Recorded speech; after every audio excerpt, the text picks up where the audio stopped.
आज हम सबसे पहले उस रेजिग्नेशन की बात करेंगे जिसको लेकर पूरा नेशन ये पूछ रहा है कि आखिर इस्तीफे की वजह क्या है।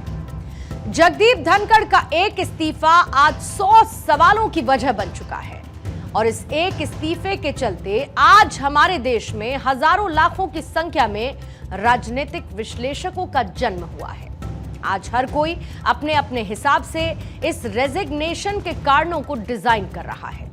जगदीप धनखड़ ने वाइस प्रेसिडेंट के पद से इस्तीफा देने की वजह अपने स्वास्थ्य को बताया और यह साफ साफ उनके इस्तीफे में लिखा है, लेकिन कोई भी इस बात को स्वीकार करने के लिए तैयार नहीं है। हमारे देश में एक बहुत बड़ी संख्या में बॉडी लैंग्वेज एक्सपर्ट्स पाए जाते हैं और आज कई ऐसे एक्सपर्ट्स जगदीप धनखड़ के कल राज्यसभा के वीडियो को बार बार जूम इन जूम आउट करके देख रहे हैं और साथ ही ये ढूंढने की कोशिश कर रहे हैं कि क्या उनकी भाव भंगिमा या फिर उनकी आंखों में कुछ ऐसा नजर आता है जिससे ये साफ किया जा सके कि इस इस्तीफे की वजह क्या रही होगी।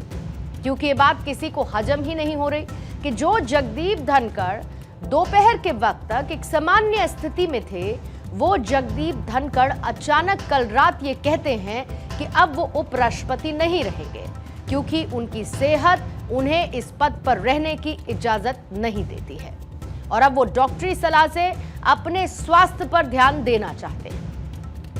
हालांकि ये कोई प्री प्लान फैसला नहीं था और इसका एक संकेत हमें उपराष्ट्रपति सचिवालय के उस नोटिफिकेशन से भी मिलता है जहां पर यह बताया गया कि जगदीप धनखड़ उपराष्ट्रपति के तौर पर 23 जुलाई को अपने आधिकारिक दौरे पर जयपुर जाने वाले थे। यानी कि यह फैसला कल सुबह या दोपहर में नहीं लिया गया, बल्कि यह फैसला अचानक से लिया गया फैसला है।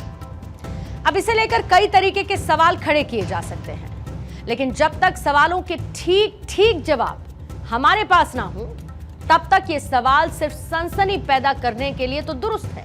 यानी कि ये न्यूज चैनल्स की टीआरपी की सेहत के लिए तो बहुत अच्छे हैं, लेकिन जनता के भरोसे उनके ट्रस्ट के लिए नुकसानदायक हैं। और हम क्योंकि टीआरपी पर भरोसा नहीं करते, हम ट्रस्ट को ट्रस्ट समझते हैं और इसीलिए हम किसी भी तरीके के स्पेक्युलेशन से बचना चाहते हैं और फिलहाल आपको सिर्फ वो बताएंगे जिसका ठीकरा किसी सूत्र पर नहीं फोड़ा जाएगा। कल रात को 9:05 पर उपराष्ट्रपति जगदीप धनखड़ ने अपने पद से इस्तीफा दिया था और इसके कुछ ही देर बाद उपराष्ट्रपति कार्यालय की ओर से एक्स पर पोस्ट कर इसके बारे में पूरी जानकारी दी गई। यानी कि जो इस्तीफे की त्याग पत्र की कॉपी थी वो भी पोस्ट कर दी गई। जगदीप धनखड़ ने अपने इस्तीफे में जो बातें लिखी हैं उसमें कुछ प्लेन पॉइंटर्स हमारे प्रोड्यूसर ने आपके लिए तैयार किए हैं और उन्हें भी आपको समझा देते हैं। स्वास्थ्य कारण और डॉक्टर की सलाह के कारण इस्तीफा दे रहा हूं। इस्तीफा तुरंत प्रभाव से यानी कि इफेक्टिव इमीडिएटली संविधान के अनुच्छेद 67 क के तहत है, 67 क के तहत। राष्ट्रपति के समर्थन और शानदार सहयोग के लिए धन्यवाद। प्रधानमंत्री और मंत्रिपरिषद के सहयोग के लिए आभार। संसद सदस्यों के प्यार और भरोसे को हमेशा याद रखूंगा। उपराष्ट्रपति के रूप में मिले हुए अनुभव और सीख के लिए कृतज्ञ हूं। भारत की आर्थिक प्रगति और विकास में योगदान देना गर्व की बात है। देश के परिवर्तनकारी दौर में सेवा करना सम्मानजनक रहा। भारत के वैश्विक विकास और भविष्य पर पूरा भरोसा है।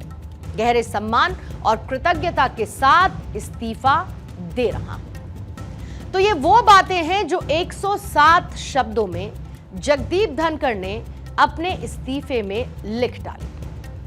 अब आप में से कई लोग ये तो जानते ही होंगे कि story building, story narration, story telling या फिर कोई स्क्रिप्ट लिखना ये अपने आप में एक अलग प्रोफेशन है।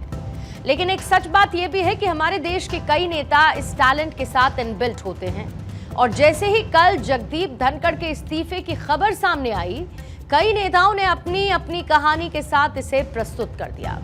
एक बार आप उनकी कहानी को भी सुन लीजिए, फिर इस खबर का एक गैर राजनीतिक विश्लेषण करते हुए आगे बढ़ेंगे। शॉकिंग है, सरप्राइजिंग है, किसी को भी जानकारी नहीं थी। अचानक ही सबको ऐसी जानकारी मिली क्योंकि कल संसद के पहले दिन भी राज्यसभा का पूरा संचालन उन्होंने कार्रवाई का किया तो ऐसे में ये अप्रत्याशित है। लेकिन साथ में उन्होंने जो कारण दिया है वो सही भी प्रतीत होता है, क्योंकि पिछले कई बार ऐसी घटनाएं हुई जब हमने देखा कि उनके स्वास्थ्य की समस्या हुई, तो मुझे ऐसा लगता है कि स्वास्थ्य के चलते ही उन्होंने ये कदम उठाया है। मुझे नहीं पता उन्होंने क्यों इस्तीफा दिया, लेकिन मैं भी आपकी तरह हतप्रभ हूँ। उन्होंने आज मीटिंग रखी हुई थी, वो राजस्थान जाने वाले थे कल, और एकदम से यकाएक उनको इस्तीफा देना पड़ा। उन्होंने शायद कभी थोड़े दिनों पहले कहा था कि वो 2027 अगस्त में रिटायर होंगे। क्यों ऐसा हुआ मुझे नहीं पता, लेकिन मेरा अपना मानना है कि इस कहानी में कई किरदार हैं और इस कहानी की कई परतें हैं। एक तरह से देखेंगे कि उनके प्रति जो है वो थैंकफुल हैं कि उन्होंने अपना वक्त, अपनी सेवाएं जो है वो देश के लिए दी, पार्लियामेंट के लिए, सदन के लिए दी, तो उसके लिए हम सब उनके आभारी रहेंगे। मुझे इस सरकार की कुछ चीजें जो बेहद परेशान करती हैं, और मैं अकेला नहीं हूँ। ओपेसिटी इनका हॉलमार्क हो गया है, गैर पारदर्शिता। कोई निर्णय क्यों होता है, क्यों कोई व्यक्ति बीच अपने कार्यकाल में इस्तीफा दे देते हैं, ये पूरी सरकार पर प्रश्न है। ये विपक्ष है, इनका काम है बोलना। किसी भी बात को, किसी के स्वास्थ्य का भी मजाक उड़ा सकते हैं, उस पर भी राजनीति कर सकते हैं। मनुष्य के जीवन में आप हेल्दी इंसान को गिर के तुरंत मृत्यु होते हुए भी देखें। कब कौन से पल आदमी बीमार होता है, सुबह क्या है, शाम को क्या, वो नहीं लोग बोलते हैं, अभी तो बात कर रहे थे।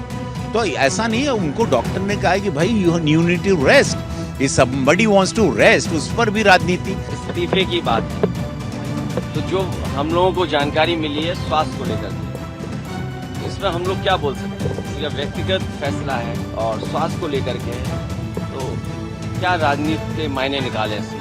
उनका निजी मामला है जो उन्होंने हवाला दिया है, कहा है स्वास्थ्य कारण से उन्होंने दिया है, तो अब तो इस्तीफा स्वीकृत हो गया है। अब हम लोग कामना करते हैं कि स्वस्थ रहें और देश की सेवा दूसरे तरीके से करते रहें। कुछ ना कुछ तो है जिसकी पर्दादारी है, वरना ये एकदम अचानक नहीं हो सकता है कि आप पूरा दिन सदन चलाएं और एकदम कहें कि मेरा स्वास्थ्य खराब हो गया। ऊपर वाला उनको, ईश्वर उनको, अल्लाह उनको अच्छी सेहत दे, यही उम्मीद है, लेकिन ये वजह नहीं हो सकती, कोई ना कोई और वजह है। इस्तीफा दिया है, लेकिन मुझे लगता है कि इसमें कोई राजनीति नहीं है, इसमें कोई अंदर की बात नहीं। वो हाउस बहुत अच्छा से चला रही थी और पूरे देश भर में उन्होंने मतलब अपनी भूमिका बहुत स्पष्ट रखी थी। देश का संविधान, बाबा साहब अम्बेडकर जी की वैचारिक नीति, उसको उन्होंने अनेक बार वो मतलब लोगों के सामने रखा था, और इसमें कोई अंदर की बात नहीं है। राज्यसभा में थे, चेयर पर बैठे थे, जिस ढंग से उपहार की तरह, मुझे नहीं लगता उनकी स्वास्थ्य का हो सकता है, उम्र में तो थोड़ा थोड़ा होता ही है, लेकिन उसके लिए इस्तीफा देने की नौबत आए, एकदम तो स्वास्थ्य बिगड़ा नहीं था, किसी ने बिगड़ा है उनका स्वास्थ्य, जबकि इस्तीफा दे दे।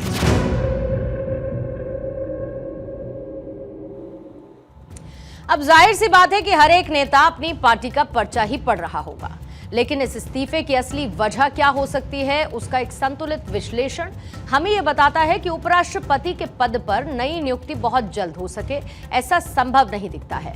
मतलब सहयोगी दलों के साथ साथ राय मशवरा होगा, इसमें एक लंबा टाइम भी लग सकता है। अब दूसरी बात, एक तरफ जहां पर उपराष्ट्रपति का पद खाली हुआ है, वहीं दूसरी तरफ बीजेपी अपने वरिष्ठ नेताओं को इसमें एडजस्ट करने की एक कोशिश कर रही होगी। यह भी मुमकिन है कि ये कुर्सी किसी बड़े नेता को थमाकर सियासी संतुलन को मैनेज किया जा सके।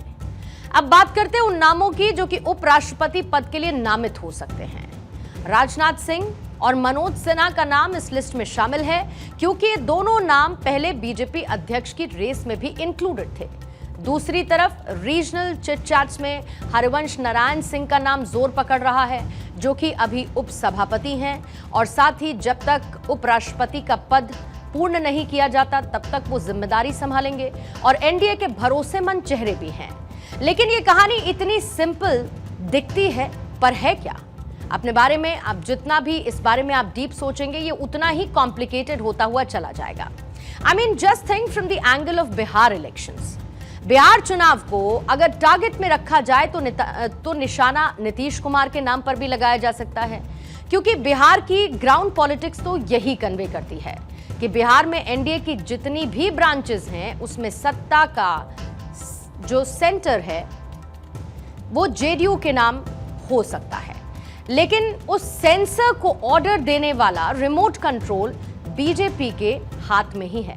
कहने का मतलब यह है कि उसमें सत्ता का सेंसर तो जेडीयू के नाम हो सकता है, लेकिन उस सेंसर को ऑर्डर देने वाला रिमोट कंट्रोल बीजेपी के ही हाथ में है। Now the picture becomes more clear. एक तरफ जहां पर नीतीश कुमार अगर उपराष्ट्रपति बना दिए जाते हैं तो बिहार में बीजेपी के सारे प्रेशर बैरिकेड्स एक क्लिक में स्मूथली पिक्चर से आउट हो सकते हैं। हालांकि इसका आखिरी फैसला प्रधानमंत्री नरेंद्र मोदी और साथ ही गृह मंत्री अमित शाह को ही करना है, और वो इस बात को लेकर अपनी कैलकुलेशंस कर रहे होंगे और मोस्ट लाइकली उनके मन में सवाल भी रहे होंगे कि क्या नीतीश को नेशनल रोल देकर बिहार में अपना सीएम लाना चाहिए या फिर किसी साफ सुथरी छवि वाले नेता को आगे बढ़ाया जाए ताकि किसी विवाद से बचा जा सके। अभी तक हमारा मानना यह है कि हरिवंश नारायण सिंह एक सॉलिड चॉइस हो सकते हैं क्योंकि वो अनुभवी हैं, भरोसेमंद हैं और मौजूदा सेटअप में फिट भी बैठते हैं। लेकिन अगर बिहार का फॉर्मूला काम करता है तो नीतीश का नाम भी रूल आउट नहीं किया जा सकता है। इसके साथ ही प्रख्यात लेखिका और सांसद सुधा मूर्ति और पूर्व सीजेआई रंजन गोगोई के साथ भी सरकार में उच्च स्तर से संपर्क साधे गए। ऐसी खबरें भी पॉलिटिकल कॉरिडोर में फ्लोट कर रही हैं। आप आसान सी भाषा में इसे आप समझिए कि ये एक सियासी चेस बोर्ड है जहां पर उपराष्ट्रपति के पद पर चेकमेट वही करेगा जो बीजेपी के लिए राजनीतिक रूप से राइट चॉइस होगा।